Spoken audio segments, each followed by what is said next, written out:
සියලු දෙනාට සුබ දවසක්, සුබ අලුත් අවුරුද්දක්. එතකොට මම ඔයාලට මේ චූටි පණිවිඩයක් ගෙනෙන්නේ අවුරුදු දවසේ.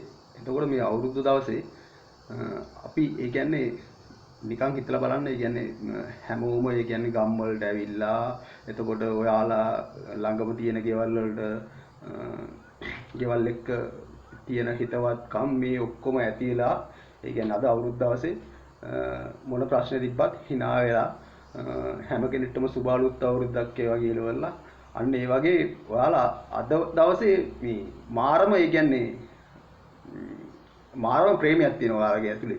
ඒ කියන්නේ අද දවසේ හැම කෙනෙක්ටම ඒ කියන්නේ කවුරු දැක්කත් අර සුබ අලුත් අවුරුද්දක් වේවා කියලා කියන්න පුළුවන් ස්වභාවයක් තියෙනවා ඇතුළාන්තේ. එතකොට ඔයාලා නිකන් හිතලා බලන්න ඔයාලගේ ජීවිතේ හැමදාම ඔයාලට ඒ විදිහට ජීවත් වෙන්න පුළුවන්ද කියලා. තේරුණාද? එතකොට මේකෙදි අපි හැම වෙලේම කරන්නේ මේ ඒ කියන්නේ අපි අද දවසේ හැම කෙනෙක්ම කරන්න උත්සාහ කරන්නේ ඒ කියන්නේ සතුටින් ජීවත් වෙනවා නේද? ඒ කියන්නේ අද මාර සතුටු දවසක්. මොකද මේ අවුරුදු දවසේ. එතකොට ඔයාලා කැමති නැද්ද ඔයාලගේ ජීවිතේ හැම දවසක්ම මේ වගේ කරගන්න?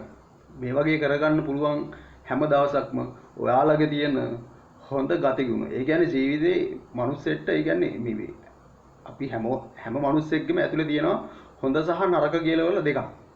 ඒක එතකොට ඔයාට පුළුවන් ඔයාගේ ජීවිතේ හොඳ ගතිගුණ ටික, ඒ කියන්නේ හොඳ ආකල්ප ටික දිනු කරගන්න. එතකොට හොඳ ආකල්ප නිතර පරිහරණය කරනකොට ඔයාලා, ඒ කියන්නේ ඔයාලට තියෙන හොඳ සිතුවිලි නිතර ඔයාලා පරිහරණය කරනකොට අර නරක සිතුවිලි වලට ඉස්මතු වෙන්න බැරි වෙනවා. ඉතින් එතකොට ඒ නරක සිතුවලට ඉස්මතු වෙන්න බැරි වෙනකොට හරිද ලෝකයට හොඳ මිනිහෙක් බිහි වෙනවා. එතකොට ලෝකයට හොඳ මිනිහෙක් බිහි වෙනකොට මුළු ලෝකයක් ලස්සන වෙනවා. මොකද ඉස්සරළම කියන්නේ තමන්ව ලස්සන කරගන්න ඕනේ. තමන්ව ලස්සන කරගන්න නැතුව අනිත් අයව ලස්සන කරන්න බෑ. හැබැයි තමන්ව ලස්සන කරගන්නකොට අනිත් අයගේ ලස්සන බලන්න එපා. එතකොට ඒ අනිත් අයගේ ලස්සන බලන්න එපා කියලා කියන්නේ එතකොට ඔයාට හැම වෙලෙම අනිත් අයගේ ලස්සන පේන්නේ නැහැ. මොකද ඔයා හිතන හැම වෙලේම මගේ තියෙන ඒවා අනිත් අයගේ නෑ කියලා. ඉතින් ඒක නිසා ඔයාලා ජීවිතේ මිනිස්සෙක් වැරද්දක් කරනකොට ඒ වැරද්ද විදිහට දකින්න. කිසිම ගැටලුවක් නැහැ. හැබැයි ඒ මිනිස්යාව හෙලා දකින්න නැතුව වැරද්ද හෙලා දකින්න. තේරුණාද? ඒ වැරද්ද හෙලා දැකපුවාම ඔයාලට ඒ කියන්නේ ඒ වැරද්ද තියෙන මිනිස්යාට පැහැදිලි කරලා දෙන්න පුළුවන් ඔයා ඇත්තටම හොඳ මිනිහෙක්. නමුත් ඔයාගේ මෙන්න මේ වගේ වැරද්දක් තියෙනවා. මේ වැරද්ද විතරයි ඔයාගේ තියෙන එකම වැරද්ද. අන්න ඒක හදා ගන්න බලන්න. නැත්නම් ඔයා ලස්සන මිනිහෙක් කියලා එයාට පෙන්වලා දෙන්න. ඉතින් ඒ වගේ ඔයාලා හැම වෙලේම තව කෙනෙක් වෙනුවෙන්, ඒ කියන්නේ අන් අය වෙනුවෙන් ජීවත් වෙන්න පුරුදු වෙන්න. ඒ පුරුදු වෙනකොට ඒ කියන්නේ අපි සාමාන්‍යයෙන් හදවත කියලා කියන්නේ හાર્ට් එකනේ. ඒ හાર્ට් එක සංකේතවත් කරන්නේ ආදරේ නේද? එතකොට ආදරණීය මිනිහෙක් වෙන්න බලන්න. හරිද? එතකොට හදවත කතා කරනවා ඇත්තටම ආදරය ගැන. හැබැයි අර එකතු කරගත්ත අපි දැනුම් පද්ධතියක් තියෙනවා. මේ දැනුම් පද්ධතිය හැම වෙලේම අර ආදරණීය මිනිහව මරලා දානවා. ඉතින් ආදරණීය මිනිහව මරලා දාන්න දෙන්න එපා ඔයාලගේ ඇතුලේ ඉන්න. ඒ ආදරණීය මිනිහව හැම වෙලේම දිරිමත් කරන්න, ආදරය කරන්න, කරුණාව දක්වන්න. ඒ කියන්නේ තමන්ගේ ළමයාට අම්මා කෙනෙක් ආදරය කරනවා වගේ මුළු ලෝකෙටම ආදරය කරන්න බලන්න. එතකොට තමන්ගේ අම්මට ආදරය කරනවා වගේම දරුවෝ මේ මුළු ලෝකයේ දිහාම දකින්න. එතකොට මේකේ කවුරුත් උසස් පහත් කියලාවල්ලා කවුරුත් නැහැ. එතකොට අනික තමයි ඔයාලගේ සතුට වෙනුවෙන් කියලා. දැන් බලන්න අද දවසේ මම ඔයාලට චූටි කාරණයක් කියන්නම් තව.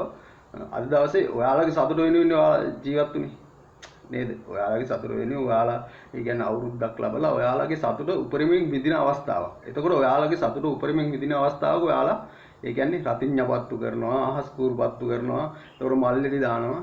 එතකොට ඔයාලගේ සතුට වෙනුවෙන් ඔයාලා ඒක කරනකොට ඔයාලට නිකමටවත් හිතුණාද? හරිද? මේ ලෝකේ තවත් සත්තු ඉන්නවා නේද? තවත් සත්ත්ව කොට්ටාස ඉන්නවා. අපේ සතුට වෙනුවෙන් අපි මෙහෙම ක්‍රියාත්මක වෙනකොට ඒ තමන්ගේ ගෙදර ඉන්න බල්ලා දිහා බල්ලවල තේරුම් ගන්න මේක. හරිද? එතකොට ඒ වගේ සත්ත්ව කොට්ටාසයකට හානියක් වෙනවා. ඒක නිසා කාටවත් ඒ කියන්නේ පුරා කූඹියෙක්ටවත් හානියක් නොවන විදිහට ජීවත් වෙන්න උත්සාහ කරන්න. මොකද මේක එකපාර කරන්න පුළුවන් එකක් නෙවෙයි. අපි නැගිට ගමන් ඇවිද්දේ නැහැනේ. ඉතින් ඒක නිසා උත්සාහ කරොත් එimhe ඔයාලට මේ මුළු ලෝකයක් ලස්සන කරගන්න පුළුවන්. හෙට ඉපදෙන ළමයාට පවා ලස්සන ලෝකයක් නිර්මාණය කරලා දෙන්න පුළුවන්. එහෙනම් සියලු දෙනාටම සුබම සුබ අලුත් අවුරුද්දක් වේවා කියලා ප්‍රාර්ථනා කරනවා. ජය වේවා.